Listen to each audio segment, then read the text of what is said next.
Welcome, y'all. It's Wes with DIY Food Plot Pro. Thank you so much for joining us. On today's episode, we're talking about a southern and lower Midwest food plot mix that is going to be deadly to be planted right now, and it is going to pull deer to your plot right now, and it's going to keep them there all winter long. My name is Wes. I run the channel DIY Food Plot Pro. I've got a Bachelor of Science in Agronomy.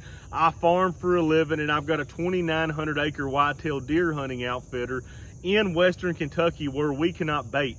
So we rely heavily on these food plots that I produce on the channel to hunt and harvest and hold the mature bucks that we're blessed to hunt here in Western Kentucky. For a lot of us in the Mid-South, the South, we have advantages and disadvantages over the North. If you've watched the channel very long, you know that typically as we get further up in the Midwest, we get into better soils. As we get lower into the South, Southeast, we get into poor, highly acidic soils. One thing that I like to do is to look at your area and figure out the advantages that your areas have, right?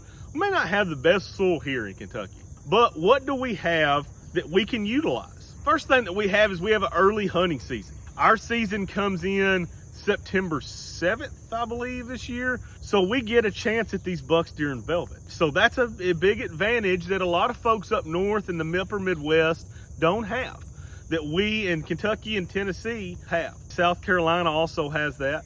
How can we play this to our advantage, right? We have poor soils. We're typically a little bit drier, less soil moisture. What can we do? What can we plant out here that's gonna hold bucks from that time that we want to start hunting, right? We don't want to really be planting winter wheat out here right now, early September. And I really want to plant that about a month from now when things start cooling off. So what can we plant out here that's really going to be game changer for this plot and going to hold whitetails over a long period of time? In the lower Midwest, we have another advantage is we have a later frost date. So that's huge. That's absolutely huge. And it's something that not a lot of people take advantage of. They don't think anything about. There's always a time that these whitetails run out of protein-rich food source in the fall. Always. I've seen this with my own eyes. You see these beans, the deer are just absolutely wearing them out and they start turning yellow, right? They're starting to dry down. Whitetails leave them. What else is there gonna be out here for a high protein food source for them? At this point in Kentucky, the clovers burned up. We've been so dry. The alfalfa is still hanging on. So there is a little bit of alfalfa around on my farm, but very little is spread out through Western Kentucky. So we're always looking for that high protein food source that will help feed those whitetails into the early fall and keep them on our plots. So one of my favorite mixes for the South and for the lower Midwest is going to be something that looks real similar to what I typically plant. So what I really typically recommend as a blanket across the entire United States is going to be some oats, depending on where you're at. That can be winter kill, that may have to switch up with cereal rye, winter wheat, crimson clover, frosty berseem clover. That's a killer mix. And then add some turnips in there as well. And that is a seasonal mix. That is going to be something that holds whitetails for a long period of time. But does that plot hold a lot of whitetails in the early part when we want to be maybe velvet hunting, or we want those deer to be utilizing that plot late in September, early October, and when we're not expecting a frost up until November? We can still get a lot of good quality protein growth out of that plot.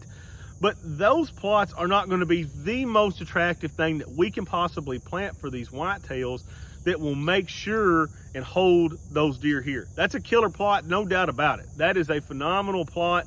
It's a great mix to plant together. But we can add some things to that that can really explode the top end of that plot and really pull a lot of these deer into this area. And I've done this in the past and has worked tremendously well for me.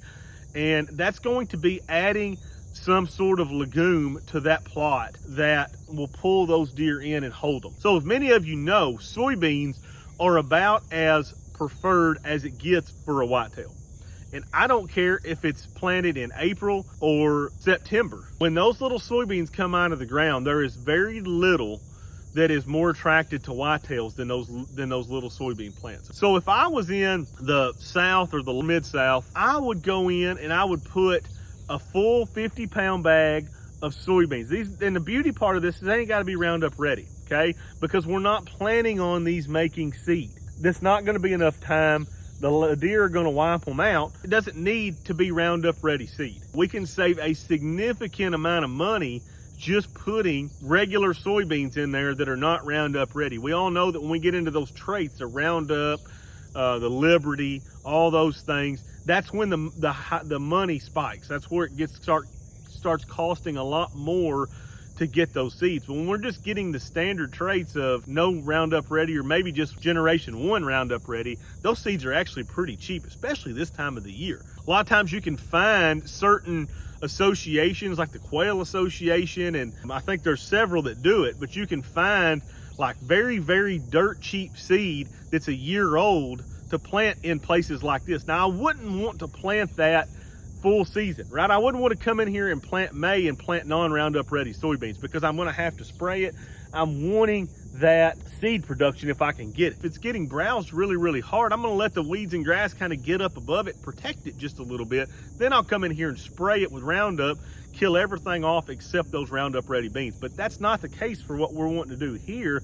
All we're wanting to do here is pull a lot of deer and hold a lot more deer into that plot. If you've never hunted over a soybean food plot in the early fall, it is unbelievable, the draw. And you talk about pulling a tremendous amount of deer into those areas. This is really a pretty cheap plot to produce. You know, you're gonna put 25 to 50 pounds of each of the cereal grains of oats and the winter wheat, or maybe if you're up towards Kentucky, you may want to switch that oats for a cereal rice so the winter kill's not an issue. Then we're looking at 10 to 12 pounds of the Kentucky Pride Crimson and 4 to 6 pounds of the Frosty Berseem. So then we're also going to put in a 50-pound bag of soybeans on top of that. I would recommend either drilling that or disking. And then what I would do if I didn't have a drill, I would disc it. I would sow my soybeans out there, and then I disc it again. And then I would sow my oats, winter wheat, Frosty Berseem, and my crimson clover, and then I cultipack it all down. So the soybeans really need to be a little bit deeper than what the other plots in this mix need to be. They can really be on top of the ground or just below the soil surface is ideal for them. So then you get that rain chance, you get a good rain, all of a sudden all this stuff starts coming up together. The soybeans have a little bit of a protection, and you are getting a tremendous amount of forage off this plot, and you're getting early season, mid-season, and late season. You can also add 2 to 3 pounds of barncant turnips and purple top turnips, and you can add about a pound of the daikon radish as well into that mix. And that is going to be a tremendous mix. It's going to hold a lot of attraction over a very long period of time for these whitetails. That's what we're looking to do. If you plant these out here into a really highly preferred food source, you'll start seeing a couple deer start using this, right? And then all of a sudden it'll go from 2 deer to 5 deer to 7 deer, and it's just gonna keep gaining. I don't know how they know that we've got something planted out here that's highly preferred, but they find out, and this can be a really, really good plot to kill one of those bucks in the early fall. And you can have some tremendous success hunting plots just like this, be able to punch that buck tag early, well before the rut, well before the pressure gets on. And this is a really good plot that you should look into. So thank you guys so much for watching. I really appreciate it. Y'all smash that like and subscribe button.